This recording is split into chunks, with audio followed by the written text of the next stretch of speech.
ada berita yang menggembirakan. So Selepas thank you itu. so much Abang Zahrul. Kau ada ke kawan kau beli pun tak ada kan? Ada.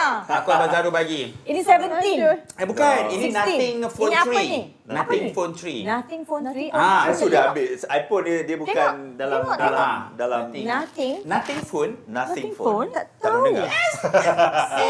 So terima kasih pada acik-acik, terima kasih pada Super 10 Dia semua. nak 3 juga. Lepas tu dia ada satu Yeah. besar macam Android lain ni. Android. Yes, Android phone. Gelas. Kejap tengok gambar sekejap. Oh.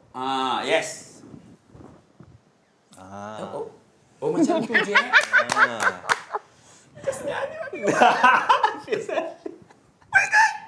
Thank you, babe.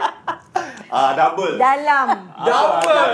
Oh my god. So anyway, thank you to all of you. Welcome. Thank you. Thank you, Alhamdulillah. Thank you, acik-acik. Alhamdulillah. Love you, acik-acik. Ya, Momuang. Rezeki sama-sama. Yes, kita ada Rezeki sama. pakcik-pakcik pilot darat, acik menjahit, acik makan, Acik crochet. acik crochet. Wow. Viewer kita ada betul. acik lagi. Kita orang bagi nama acik-acik. So diorang acik gomen, acik swasta.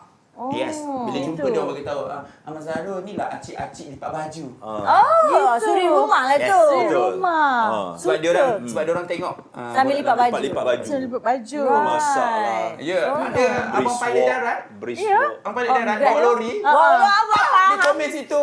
Ada juga lah accountant, doktor, nurses, medical assistant. Macam-macam lah student. So semuanya kat sini Abang Zahrul bagi dan Abang Zahrul top up lah. Eh, So I janji diri I letak borak dalam gallery lah supaya I tahu. Okay. You all. Lepas ni kan, Mami tahu rezeki korang besar kan. Korang betul-betul take off dan kapal terbang korang shoot kat dalam tu. dah. Kita dah buat dah. buat dah. But actually kita dah buat. Dah Best, buat eh? dan dah diterima sebagai Malaysia Book of Record tapi kita tak proceed lah. But Kenapa? cerita yang kau tak nak jawab kan, kau bagi dia jawab.